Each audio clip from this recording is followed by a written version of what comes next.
Hi everyone, it's Ren here. Welcome to my room, guys. Hope you are well today. Today we're going to be talking about five times in history that an INFJ changed the game.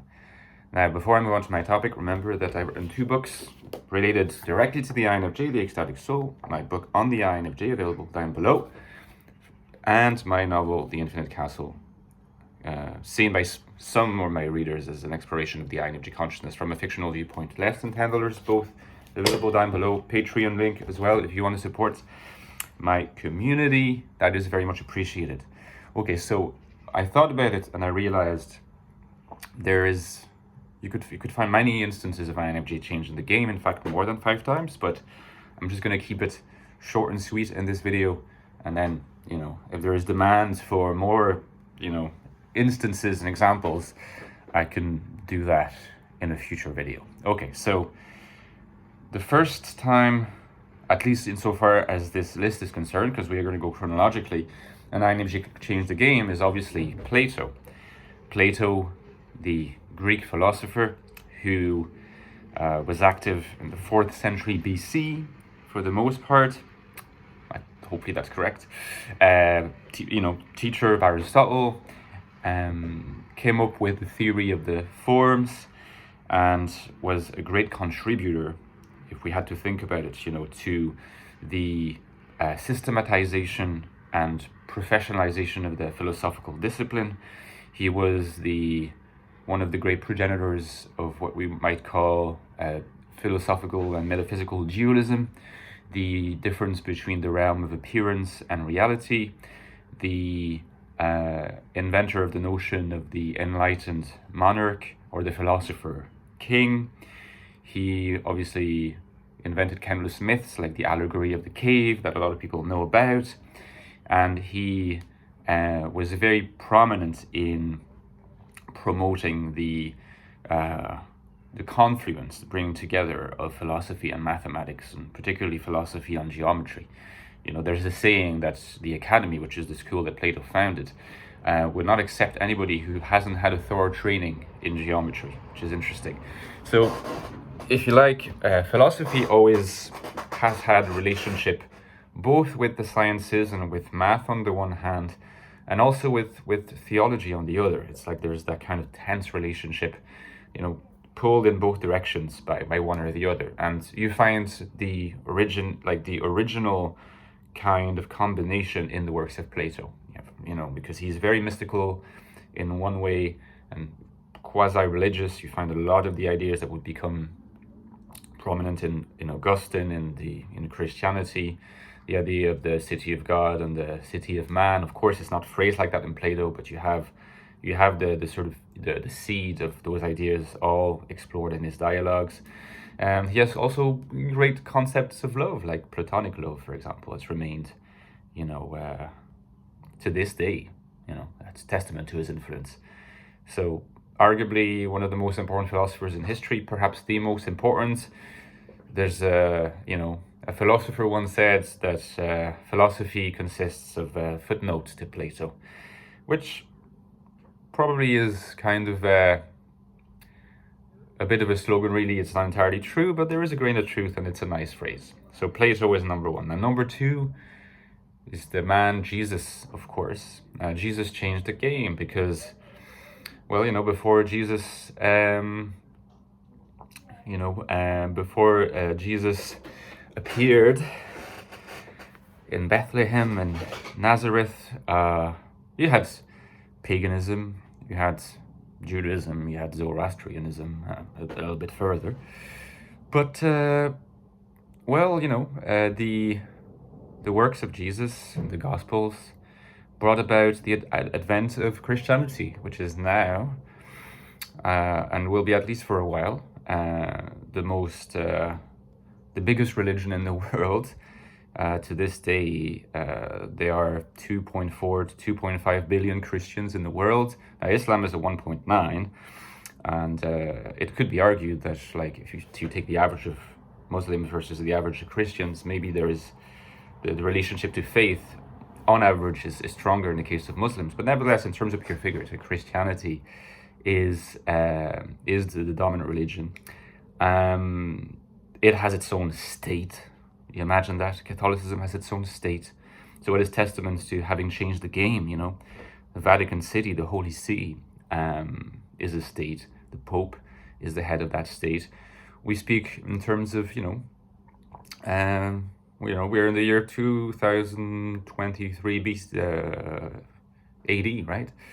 Or AD or BC? No, AD, right? So it's basically, the birth of Christ determines, the date. So if that's not influential, I don't know what that is. And of course, Christianity bringing its conception of the promise of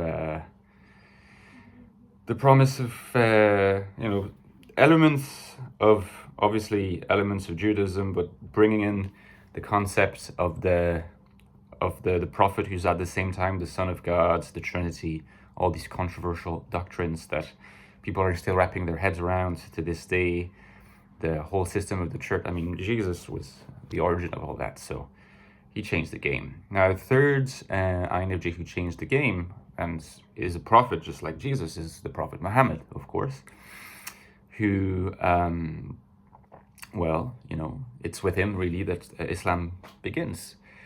And just like Christianity, Islam is an extremely influential religion. There are almost as many Muslims as there are Christians today, and if things continue going as they are going, Islam would probably pass Christianity in 30 years or so.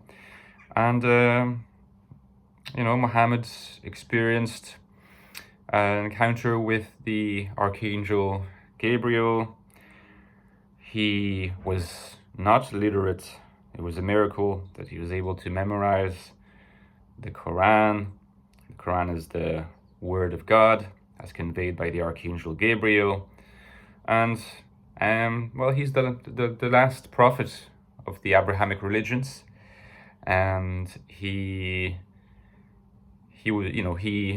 is just like Jesus, a prophet, but the Quran is the text that brings it, in some sense, from the Muslim perspective, brings it all back to the essentials. Gets rid of the notions of the Trinity and many other notions that are considered not true to the core message of the Abrahamic religions and to relationship to God.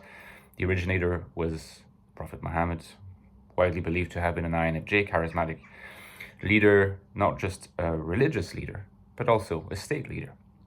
Because the early history of Islam was not just a history of founding a religious movement, but also a political entity, and it has remained to this day a mix of both. And what better than an INFJ to provide the necessary vision and guidance to do this in a world where the obstacles and the enemies were so numerous. Now, the fourth time that we're jumping forward in time that an INFJ changed the game, I've selected Niels Bohr, who is Nobel Prize in Physics 1922, and one of the big contributing pioneers of quantum mechanics, quantum physics, along with Paul Dirac, along with Heisenberg, along with Einstein and others. Among the influential conceptions of Niels Bohr was his new conception of the atom. There's many other original contributions he made, very numerous, and obviously you can imagine that in the field of science, moving from Newtonian mechanics to, on the one hand, the physics of relativity for the domain of the infinitely large, and quantum mechanics for the domain of the infinitely small, brought an absolute revolution, not only in our understanding of the world, but in our understanding of thought itself and of science, and the fact that science is becoming ever more abstract in a way, difficult to understand.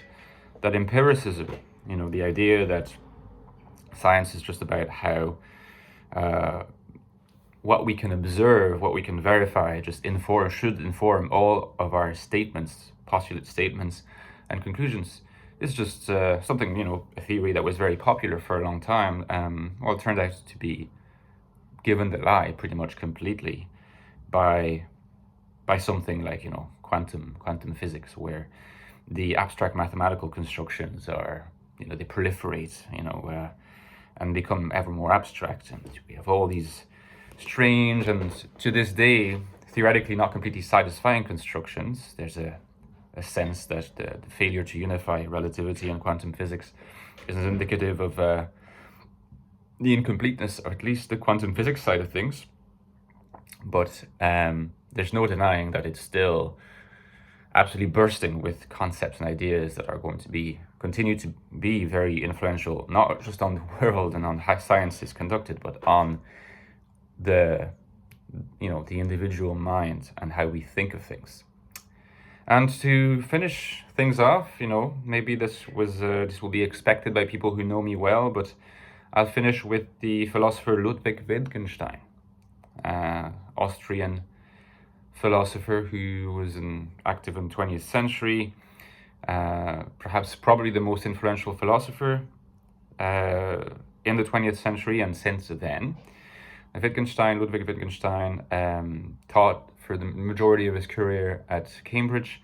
He was for a long time, under the wing of Bertrand Russell, who believed that Wittgenstein, albeit quite an eccentric and particular kind of man, was a genius, which is why he really pushed for Wittgenstein to obtain a position at Cambridge, and that was a great move, because Wittgenstein would go on to produce extremely influential works in philosophy.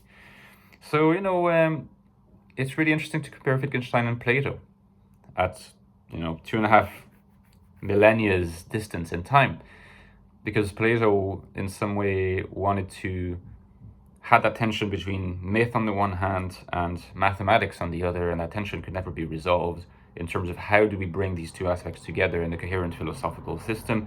How can we do justice to the idea that both are true? Because the criteria for mathematical truth, scientific truth, are going to be very different from the criteria of mythological truth, if we can call it that. When you go all the way to Wittgenstein, who started out very much on the side of mathematical truth, logical truth, he said the world is all that is the case, that logic is the structure of the world, logic is transcendental, the world consists of the existence of state of affairs, and he gave a picture theory of state of affairs, showing how they are defined by the logical structure, and that objects are arranged together logically as well. So you have this whole logical grid that is activated by existence or not existence of states of affairs. So that's in the Tractatus Logico Philosophicus. That's a very influential work in its own right, full of memorable quotes. The world is all that is the case. What is it again? Whereof what cannot speak, one ought to be silent.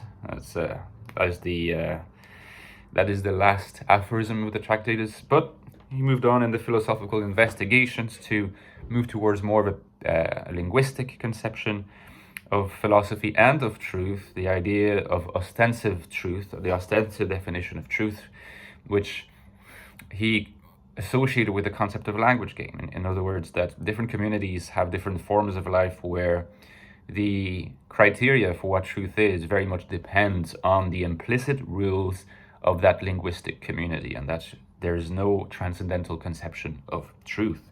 That turns out to be a very, very influential conception of truth in philosophy. It's led a lot of philosophers to move beyond, first of all, logical empiricism and its verificationism. It's moved away from scientism. It's moved philosophers towards embracing maybe a more pragmatic conception of truth, and toward the post-analytic movement in philosophy. And I think ultimately also to rapprochement between continental traditions and analytic traditions. For a long time in the 20th century, you had two big schools: the Anglo-Saxons, who were analytical, focused on bringing philosophy as close to the standards of science as possible, and continental philosophy focused more probably on ambitious schemes that incorporate a lot of creative aspects that aim at painting a picture of the world more so than at analyzing the contents of truth. So the analytics would accuse the continentals of coming up with nonsense, and the continentals would accuse the analytics of just writing dry, uninteresting, and very nitpicky sort of philosophy that very much reminds us of the scholastics of the late medieval period. And there's some truth to that, but the work of Wittgenstein actually sort of moved from something analytic to something that not continental, but definitely open to bringing the two together. What if the two were just two different forms like life with a language game, and if there's a possibility of opening a line of communication, maybe the philosophical field can be at least brought together more consistently to create new insights. And Wittgenstein symbolizes the origin of that possibility, which is more alive today than it has been in a long time. So those are my 5 names: Change the Game, Plato, Jesus, the Prophet Muhammad, Niels Bohr, and Wittgenstein. Let me know if you have your 5 examples. I'd be very curious to hear what you have to say. And yeah, I could have more topics like this in the future if you find this video interesting.